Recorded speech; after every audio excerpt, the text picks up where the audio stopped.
start us out on our open mic, Abigail Cordell, whose favorite musical instrument, which is our question of the month, is hurdy-gurdy. Abigail. So, this is a poem I wrote when I was sitting in English class listening to my English teacher destroy the original meaning of a poem by overanalyzing it. It's called Meaning. A child can take a box and turn it into a spaceship, an extravagant palace, a robot. You tell a 5-year-old to write something, they come up with a wild story filled with color, life, and adventure. Give a high schooler the same prompt. They freak out. What should I write about? Is it a narrative? Is it trying to convey a certain meaning? How many pages is it supposed to be? Can we use sarcasm? Is it a contemporary piece? High schoolers can't just write. High schoolers need structure. They need to be told what to do, what to write. There's no freedom, no individuality, no life. Meaning is now structured and fitted to the curriculum that is applied by the bigots who are molding each and every beautiful 5-year-old child who dreams of flying over the moon on the back of a winged horse into a 40-year-old fat, balding, twice-married man who sits at a desk answering the phones, explaining to little old women why she can't be supplied with more money to pay for her prescriptions. Meaning is now a solid gray instead of a fluffy pink with lime green polka dots. Meaning is beaten and twisted. It is strangled until its last breath is squeezed out like a whisper, leaving meaning a dry, shriveled up, rotten corpse. So rebel. Smell shapes, taste colors, believe in dreams, and provide your own meaning. The first time I ever did open poetry mic night, I performed this piece, and it's one of my favorites, so I think I'll do it again. It's called Soup. Thank you. I am man. I am woman. I am truly man. I am truly woman. I am Jewish, Christian, Muslim, Buddhist, Wiccan, Scientologist. I am second grade rhymes. North America, South America, Africa, Asia. Don't forget Australia. Don't forget Antarctica. I am little blonde pigtails glowing up at my big brother I am proud to call mine. I am a strong black man holding his baby girl in his arms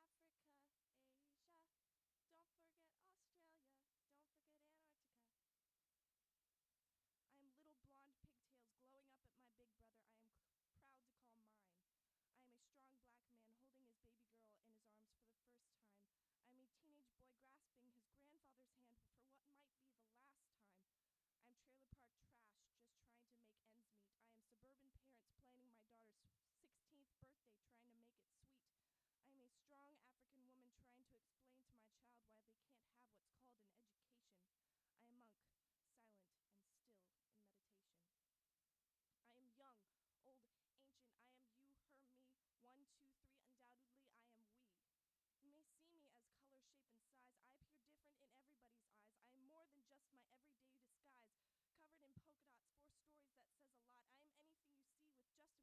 I am anything you see with just about as much chemistry that decides whether or not you give me empathy for the difference that you find hard to conceive. I am feelings for your mother, father, sister, brother, cousin, lover. I am inevitably here to discover and prove that life's purpose is to love one another, so despite what the hate has told you, as it whispers, it slithers in the ears of butt kissers and those who've served Hitler, the murderers, rapist, killer, racist, despite the media, the religious cult leaders, the bad advice found on Wikipedia, you are connected to every word in the dictionary, every poor crazed visionary, every rant that runs out of steam, every little boy and girl with an unrealistic dream, shot down by the bully on the playground that's just plain mean. Nothing is as black and white as it seems. We all have a heart and soul that gleams. It speaks, it shines like mine in this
teaching standards in a fat binder I stumbled across in the cupboard at home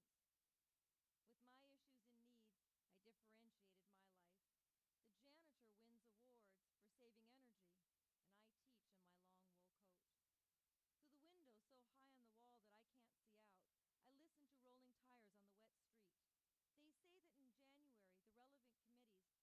janitor wins awards for saving energy, and I teach in my long wool coat. Through the window so high on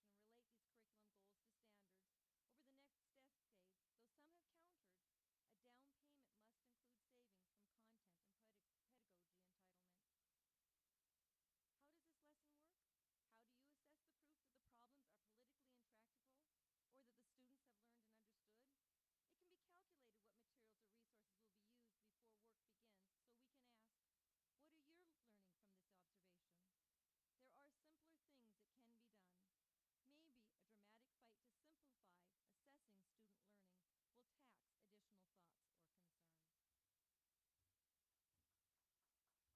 wet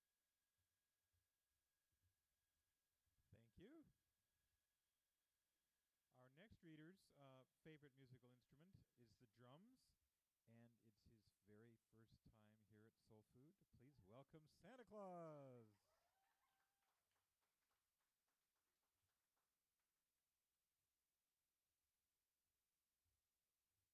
This is where that chasm lies. However, I must design coherent instruction and relate these curriculum goals to standards. Over the next decade, though some have countered, a down payment must include savings from content and pedagogy entitlement. How does this lesson work? How do you assess the proof that the problems are politically intractable or that the students have learned and understood? It can be calculated what materials or resources will be used before work begins, so we can ask, what are you learning from this observation? There are simpler things that can be done. Maybe a dramatic fight to simplify assessing student learning will tax additional thoughts or concerns. Thank you. Our next reader's favorite musical instrument is the drums, and it's his very first time here at Soul Food. Please welcome Santa Claus. Thank you. Test. Ho ho. Okay, much better. I think it's appropriate in this season to speak about what Santa Claus is really all about and what he's always been all about. Okay? So this is called a ballad of Santa Claus. Among the earliest saints of old, before the first Hijra, I find the one whose name we hold, Saint Nicholas of Myra. The best beloved name, I guess, in sacred nomenclature. The patron saint of helpfulness and friendship and good nature. A bishop and a preacher too, a famous theologian. He stood against the Aryan crew and fought them like a Trojan. But when a poor man told his need and begged an alms in trouble, he never asked about his creed, but quickly gave him double. 3 pretty maidens, so they say, were longing to be married.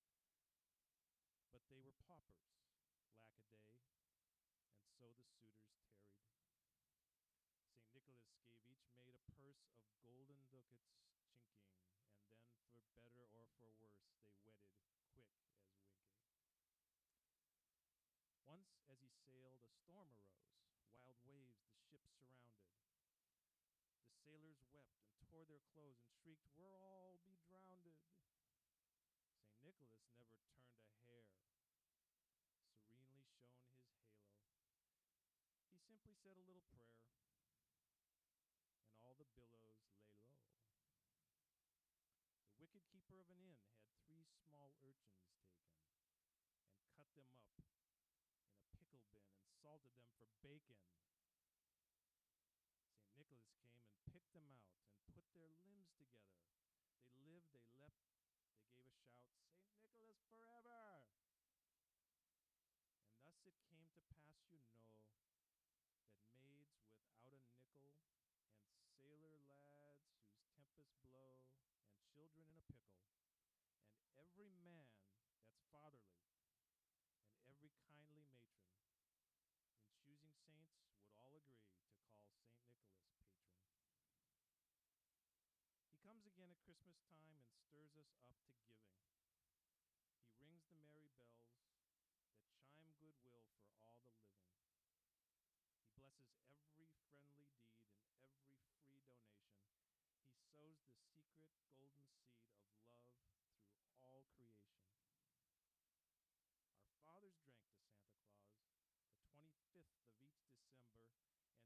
we keep his feasts, because his virtues we remember.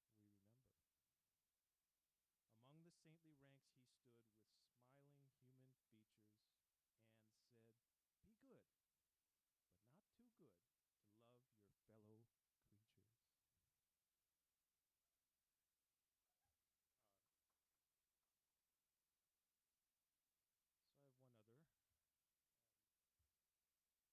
and this is called If You Met Santa Claus. If you met Santa Claus, the first that you'd do is find he knows you better than you'd expect him to. You'd see his eyes familiar, like those you'd known before, eyes with the love of mother and father and much more. You'd see that when he laughs, his joy is from your joy. You'd see that he gives you you'd see that what he gives you isn't simply just a toy. If you met Santa and had a talk with him, you'd see how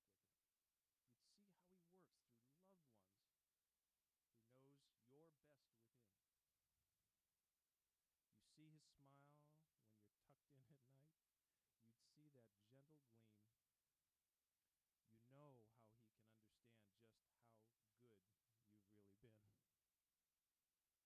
The mystery of what you want would be tracked to parents' eyes, to loving ears and questions asked by Santa's secret spies. You'd understand how magic works and how miracles are born.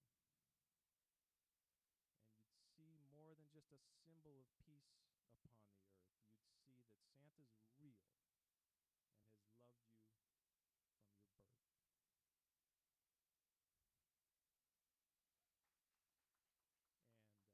And I hope you all believe in Santa Claus. I have one very, very, very quick one. Okay. One last one. This one was actually sent to me in the usual way. Dear Santa Claus, I don't believe in Santa Claus like many other folks. I think you're just a fairy tale. I think you're just a hoax. I don't believe you're keeping track of who's been bad or good. I don't believe you know if I've been sleeping when I should. I don't believe that reindeer fly. I don't believe in elves. I think the toys beneath our tree were brought from toy store shelves. And I once believed when I was 6. At 7, I know better. But if I'm wrong and you do exist, please disregard this letter.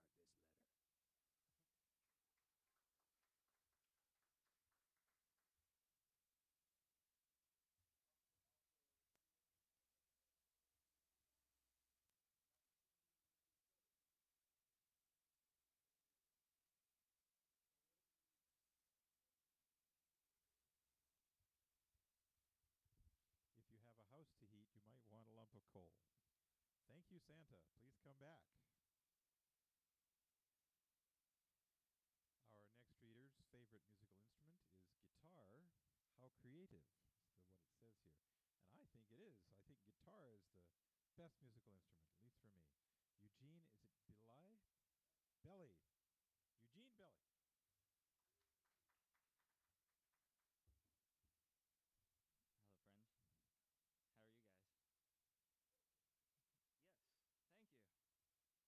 you. For the past couple months, I have had writer's block, and yes, oh no, writer's block. Oh, yeah. So it's not so much that like I wouldn't sit down to write. It's more like,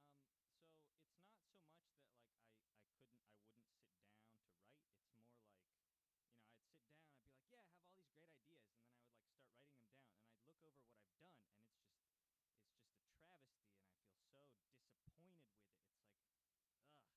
And so I decided to think about it for a whole day because I decided I want to kill this writer's block. And then I thought about what I want to write for a whole day. And then this happened. So this is how I killed writer's block. It's called Ode to a Dead Girl. There was a time when you would talk to me. There was even a time before that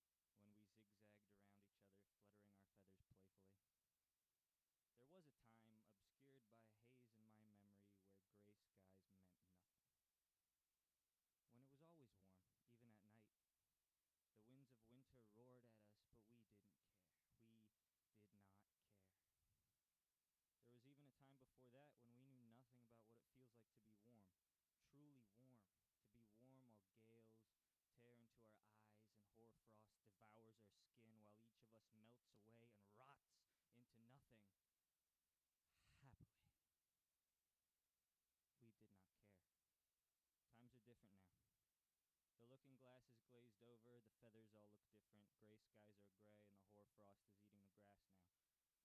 I guess I have grown back. So when I usually get up here, get up on the soapbox, tear my throat out over something beautiful, something ravishing, sublime, pristine, some thought or idea or some feeling, and maybe that's what I'm doing right now, but tonight, I will not roar tonight. I will not scream and accuse. I will not rouse and inspire. Tonight, I bury the dead. Times are different now. I know it. You know it. You know it. Happy December. Fa la la la la. La la la la. I'll admit, it does feel good to stretch my fingers a little bit, to grip the dusty handle, the iron spade striking hard earth, blisters where my calluses used to be, shoveling silt and clay and rock. A grave does not dig itself. The movies have us believe that there's always a storm when one digs a grave, but tonight it's cool and clear, dry, it's crisp, it's fresh, it's almost new. Happy December. We do not care. Your shoes are soiled, sweat beads on your brow, it runs down your face, your back strains and aches with each swing, your blisters have torn open and the handle is covered in blood. And you're only 3 feet deep. A grave does not dig itself. Cold work, that. The air bites you, your conscience bites you, memories plead your forgiveness and beg for mercy.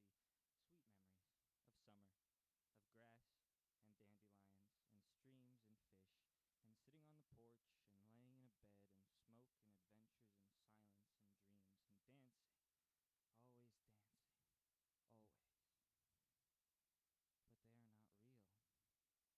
But they are not real. You cannot dance with a dead girl. 5 feet down. Want to go. Your backyard is destroyed by your handiwork.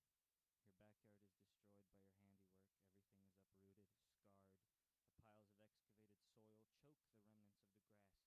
ripped open. Your home is haunted. Every step is a step she has taken before. Every chair she has sat in. Everywhere the ghost wanders. Everywhere you see the ghost laughing, crying, pleading, and dancing. Dancing through your halls, always dancing through your eyes, dancing through your thoughts, dancing, always dancing, dancing, always. But it is not real. You cannot dance with a dead girl. 6 feet under and you're done. A house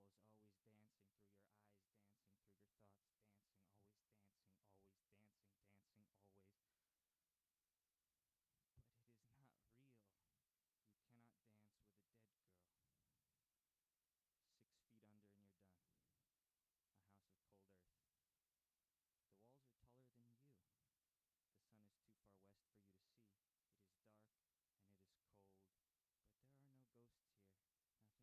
It is dark and it is cold, but there are no ghosts here. Nothing bites. It's calm, secluded, almost inviting.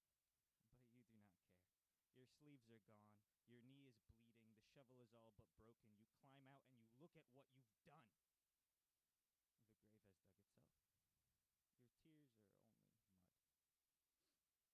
Throw it in. All of it. Everything. Every minute you spent, every breath you drew, every drop of mud. All of it. The cowardly memories, the biting conscience, the fake laughter, everything you tolerated, everything they ever told you, the judgments and the insults, the pain and the self-doubt. Get rid of it. All of you, get rid of it. The violent colors, the whispers, the tears and the hugs, everything that you carry with you, all the poison in your veins. It's not your problem anymore. Throw it in, let it rot. Let it rot. The clothes, the gifts, the broken wine bottles, all those glass shards in your ears, all that cold steel in your back. You don't need it. You don't need anything. You already have everything you need. Bury the rest. All the pain and blood that life has ever blessed you with. Everything you're cursed to bear. Bury it. It does not deserve even light. Happy December. A new year is coming. You stand naked in your yard. Snow begins to fall. The gales and rime that used to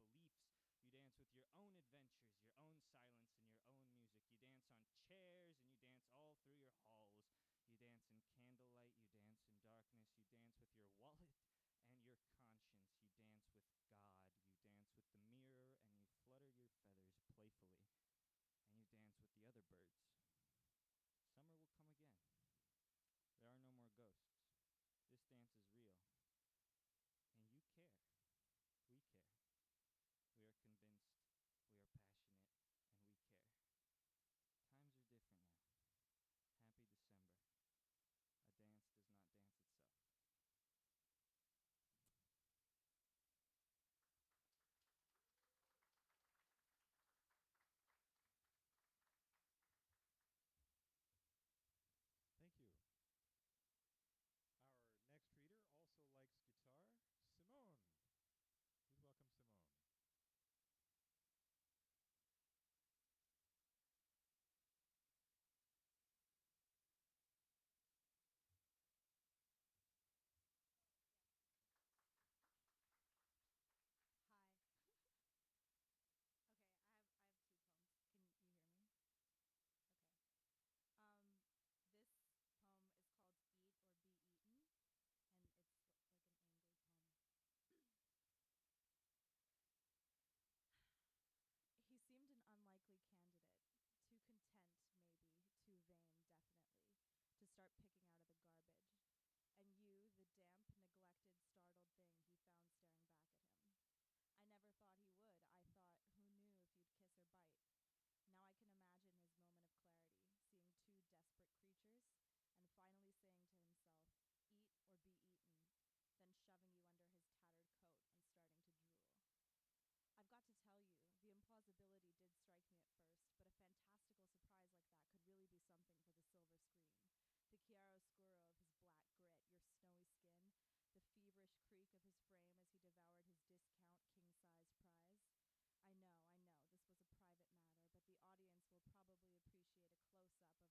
eat, eat.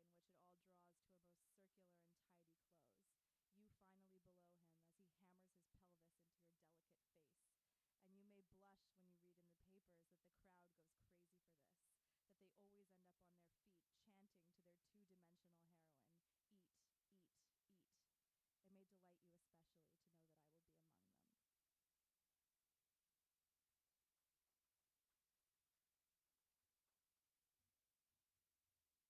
be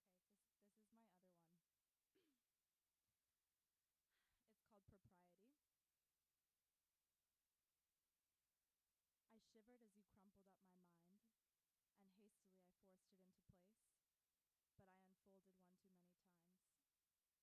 I watched you tear my thoughts from their design and rip me open, relishing the chase. I shivered as you crumpled up my mind. I grew accustomed to the pound and grind, your vulgar sweat collecting on my face, and me retreating, pleading many times. I thought that I could roll under your binds, flatten myself, so lifelessly I lay, and whimpered as you crumpled up my mind. I wanted to undo it like the sky that beams a brighter blue after the gray, but I unfolded one too many times. And what is left? What solace do I find? The cracks are gone, the lumps are smoothed away. I shivered as you crumpled up my mind,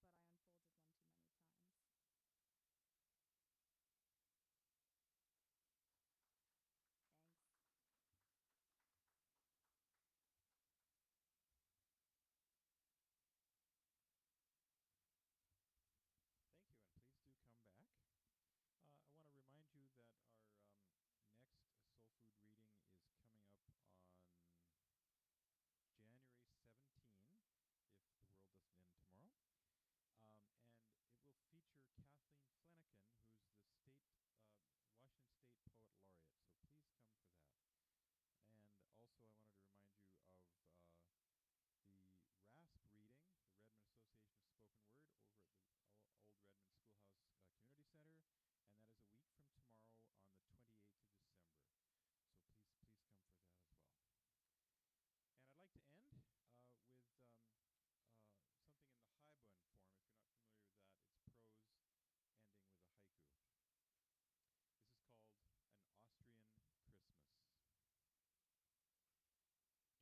college years, I once spent a few weeks skiing in the French, Swiss, and Austrian Alps.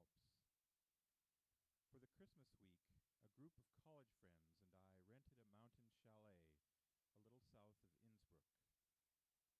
We anticipated Christmas to be a quiet, melancholy time, as we had no Christmas tree, hadn't planned on exchanging presents, and were all away from our families. However, on Christmas Eve, the chalet owners, who lived upstairs in the same building, came down with their 12-year-old daughter and knocked on our door. The mother carried a large black metal skillet filled with popping and sizzling pine boughs. In halting English, the daughter translated her mother's explanation that it was their custom to fry a few boughs and to walk around the house, letting the tart pine-scented steam fill each room. So we let them in and followed them around as the mother waved the skillet in each corner of the chalet. We enjoyed the wonderful pine scent for the rest of our stay. It was a wonderful gesture to homesick foreigners, topped only by their inviting us to join them at the small white-steepled village church to listen to German carols